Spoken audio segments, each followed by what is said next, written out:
Hi, Andrew. Welcome. Hi, I'm David. going to be able to hear you through one of those two mics. Okay. That's just going to be unavoidable. Recording in progress.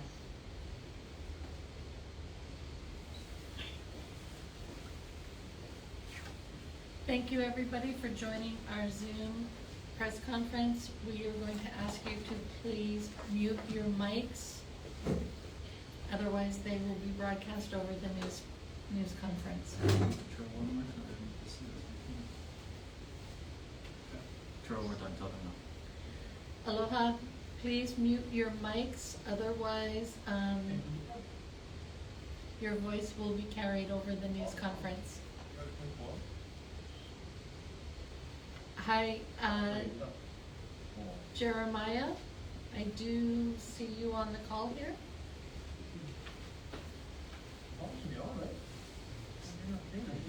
Jeremiah, can you please mute your mic, please? KITV, please mute your mic.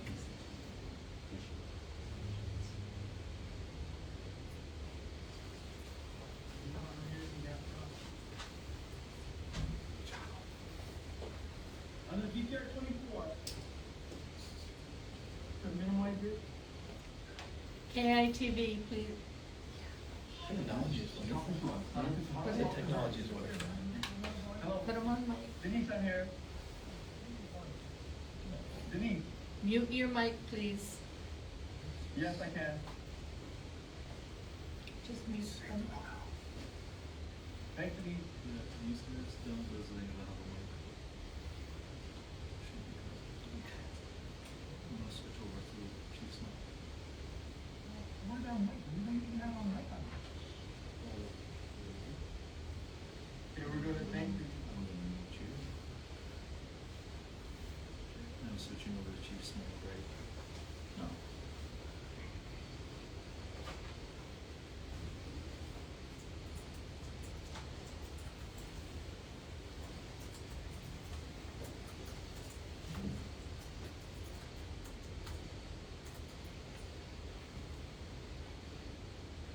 Okay, so can you start? Can you start? Yep.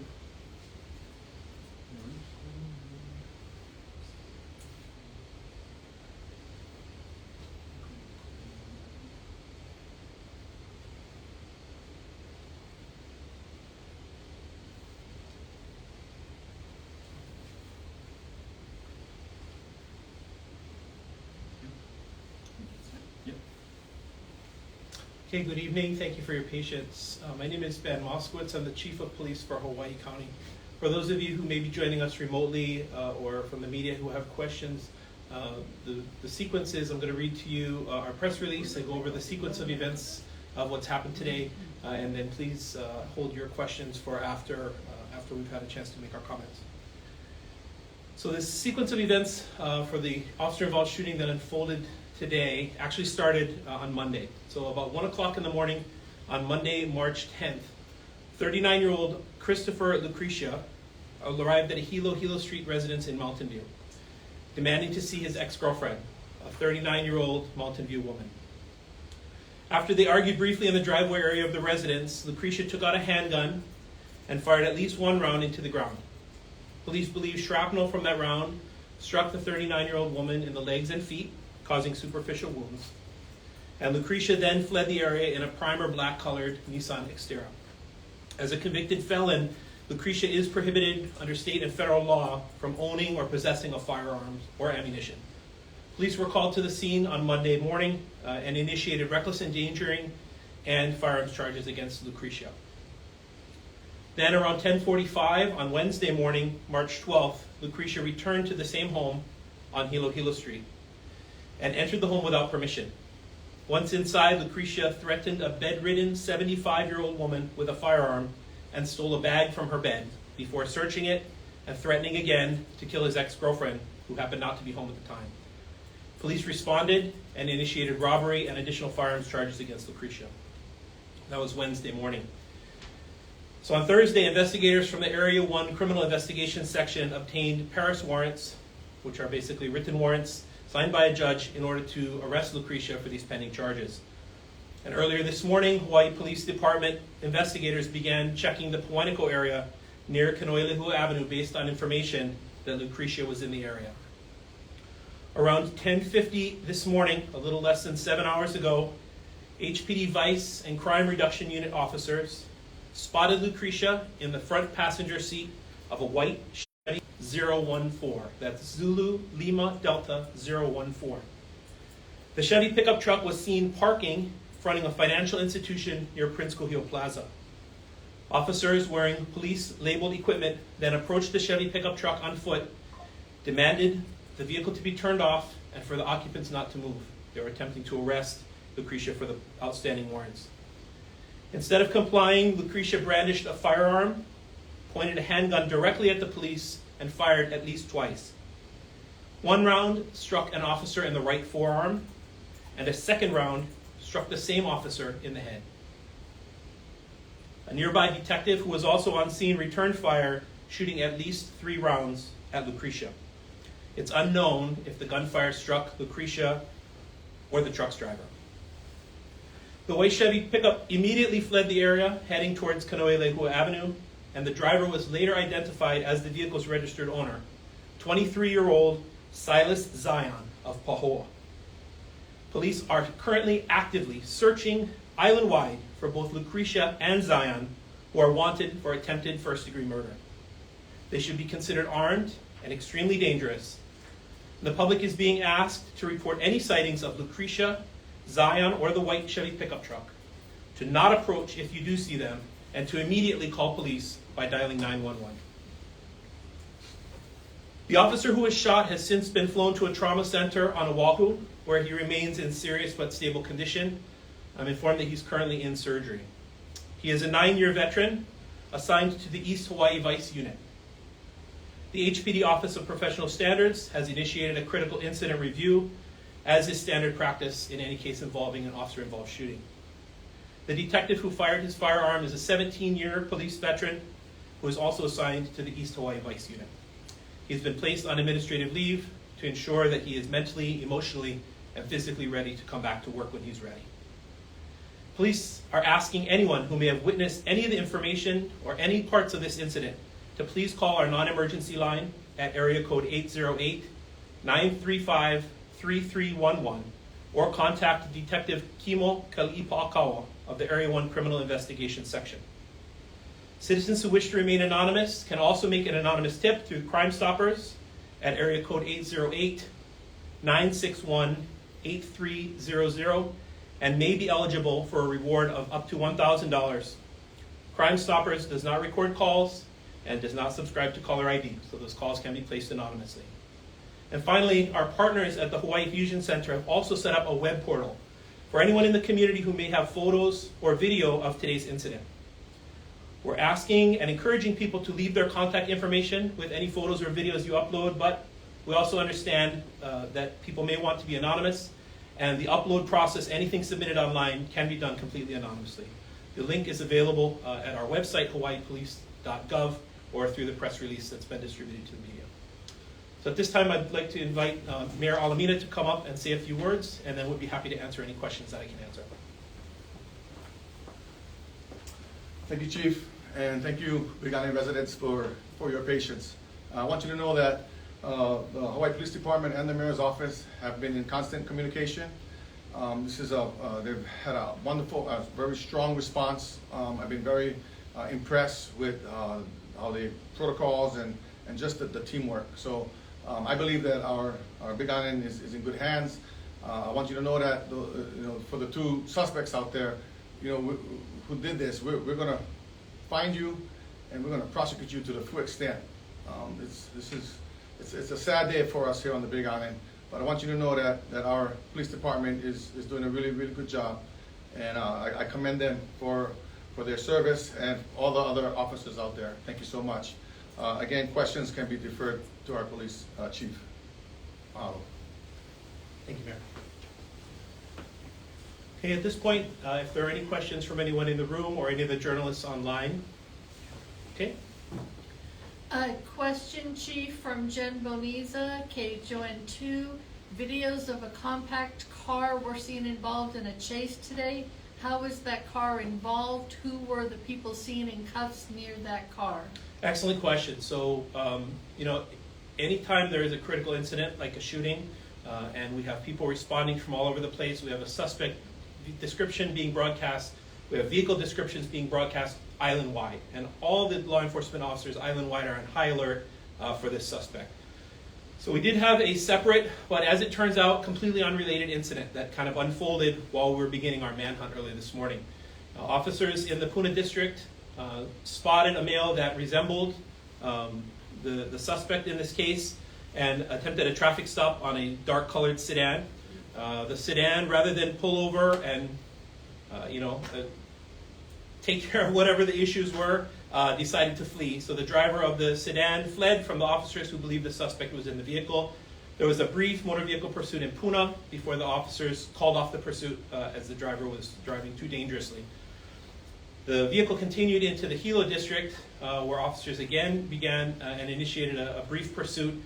That suspect vehicle eventually was stopped and the occupants were identified and arrested for unrelated charges and unfortunately had the unfortunate circumstance of diverting a lot of our resources that we had in the area searching for these two suspects, Lucrisia and the driver, Zion, diverted those efforts and that staffing away from the search for Lucrisia at the time. So totally coincidental. The three males are in custody. We can put out information that we would normally put out in a press release about them separately, but it turns out after much searching that they really had nothing to do with this incident in the first place. Another question? There was also a media release that was just sent out regarding Ipope Road, if there's police activity there. Does that have anything to do with this incident? So the question is, there's a second media release that's just gone out regarding police activity in the Mountain View area on Ihope Road. And the question is, does it have anything to do with this incident? And the answer is, at this point, I don't know. Each of our patrol district commanders, when we have any kind of major incident, are authorized to use that notification system to ask people to avoid certain areas. It's to keep the public safe and to keep people out of the affected area. So once I have more information on that, I would be happy to share it. I just don't have anything that I know about that now. Chief, question from Andrew Gomes at the Honolulu Star-Advertiser. How many total officers present during the incident with suspect outside the bank? How many officers were present with the suspect outside the bank? So I know for sure that there were at least two. I believe there may have been two more. So up to four officers wearing tactical gear with police markings in the area on foot. The other thing to add with I'm kind of excited now about the press release about Mountain View. I don't know. There's constantly things going on this island all the time, and in the chaos of us having officers actively in the field chasing these suspects right now, I really hope this comes to a peaceful resolution.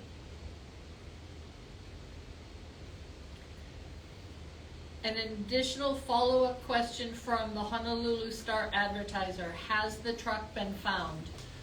So as to my knowledge, we don't know for sure where the truck is. We have some intelligence that's leading us to certain portions of the island that we're trying to investigate if the truck is located in those rural areas or not. But to my knowledge, the truck hasn't been positively identified and recovered at this time. Any additional questions from media to the chief at this time?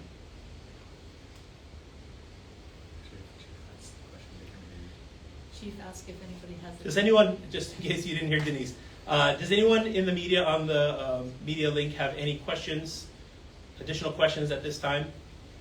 And while we wait for that, it's certainly my sincere hope and the hope of the entire department that this officer comes out of surgery and is able to make a full and complete recovery. We would like nothing better than to see the officer return to duty as quickly as he's physically, spiritually, emotionally ready to. And if the suspect is out there and they're watching this broadcast, I urge you to call 911 and tell the police where you are so that we can negotiate some sort of peaceful surrender. We don't need any more violence in this case. Nobody else needs to be hurt.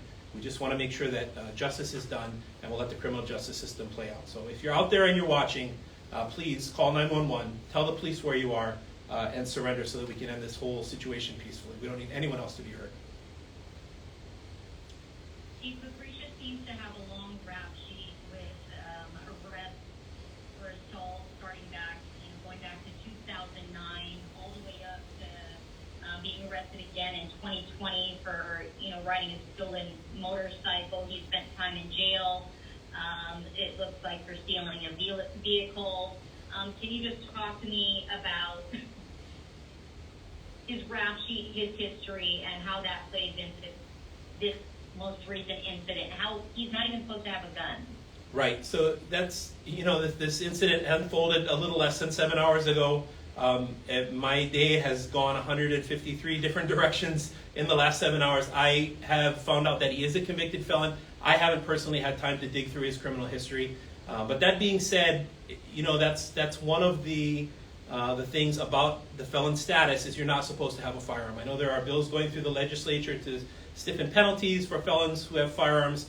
I'm not sure. Whatever transpired with the justice system in the past, the fact is Mr. Lucrisia decided, regardless of his status as a convicted felon, to not only obtain a firearm illegally, but to attempt to kill his girlfriend, rob a 75-year-old bedridden woman, and shoot at and attempt to kill police officers. So I'd love to dig into his criminal history. I just haven't had a chance to do that yet. I'm sorry. Chief, there's a question from John Burnett at the Hawaii Tribune Herald. Is the officer who discharged his or her weapon a part of the manhunt or on administrative leave? And how many years does this officer have with HPD? So the person who fired his firearm is a 17-year veteran. He is a detective with the Area 1 Vice Section, and he is not part of the manhunt. He's on administrative leave.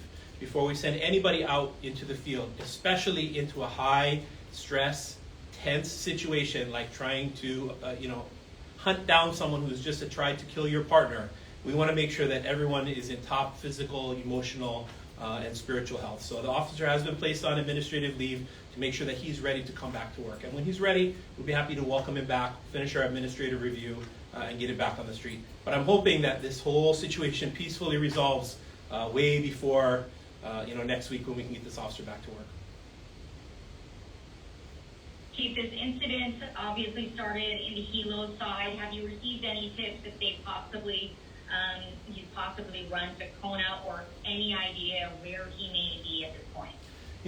I'm extremely grateful to the members of the Big Island community. People, even without having a vehicle description, when they see things that they think are out of place, or if they have information, they're really good at letting us know. So we did have one report earlier in the day of a white pickup truck that was seen in the area of Quantico headed over to the Kona area. We've been unable to positively confirm whether or not that was the suspect's vehicle, and so I'm not really sure. But we did get a report, and again, we really appreciate any and all reports that the public can offer us as to where these folks and or their pickup truck might be. That'll help us to bring this all to a peaceful resolution. Do any other media outlets have questions at this time? And or questions from the media in the room? What's the extent of the manpower that's involved in the hunt right now for you? I'm assuming you have shift holdovers and the like. Yes, so currently all of our resources from Area 1 and Area 2, all of our detectives are involved in some way, which for us, becomes a bit of a challenge because, again, in the best scenario, this incident plays out very quickly and safely, peacefully, and these guys and gals are in their beds at home in a few hours. If that's not the case, like the mayor said, we're not going to stop. We have received offers of support from 2 of the neighbor island police departments that we're currently making sure that we have all of our T's crossed and I's dotted to bring them over to help with the manhunt if the manhunt proceeds into tomorrow. We also have an offer of support from the Department of Law Enforcement. They have 12 of their personnel on the first flight over tomorrow. So if this turns into a protracted manhunt, we do already have offers, I keep saying officers, those 2, offers of support. It's been a long day. Offers of support from the neighbor islands and the State Department of Law Enforcement. In addition, our federal partners have been amazing. Folks from the Marshal Service and Homeland Security Investigation and the FBI are either on island or headed to the island, and the use of their resources in some of these circumstances are really game changers in helping us to get these things settled very quickly. So we're very thankful for all the support. Chief, there's a question from John Burnett at the Hawaii Tribune Herald. You mentioned Lucrisia trying to kill his girlfriend. Is he under suspicion of attempted murder for discharging his firearm into the ground? And can you tell us what was in the bag that was stolen from the elderly woman and or ex-girlfriend? Sure. So the bag that was stolen from the elderly woman, I'm not sure. I'm not sure what was in the bag. I didn't get that far into the details today. And currently the case involving the ex-girlfriend is classified as a reckless endangering. Our concern, though, is that on Monday morning, after he let off one round and fled the scene, injuring the ex-girlfriend, he then returned 2 days later still looking for her with a firearm, threatening other people. So I don't know that he's been charged or even investigated yet for attempted murder in that particular part of the scenario. Certainly he's wanted for attempted murder of the police officer today, and we can figure out all those reports and classifications once the dust settles and we get him in custody safely. Last call for questions to the chief. And or are there any questions for the mayor? Chief, can you repeat that? Sorry. Sure. Last call from the media online if there are any questions today. Again, if this speaking in terms of next steps, if the manhunt continues into tomorrow, we will continue by social media to offer updates periodically as warranted as the situation changes. And certainly if there are any developments or if we're able to capture Lucrisia and or his accomplice, we will definitely put that out to you folks. And depending on how that scenario plays out, another media or press release may be warranted or not, depending on the circumstance. Okay. Thank you all for joining us. Have a good evening. And again, if you see something, please give us a call and help us to get this taken care of as quickly and safely as we can. Aloha.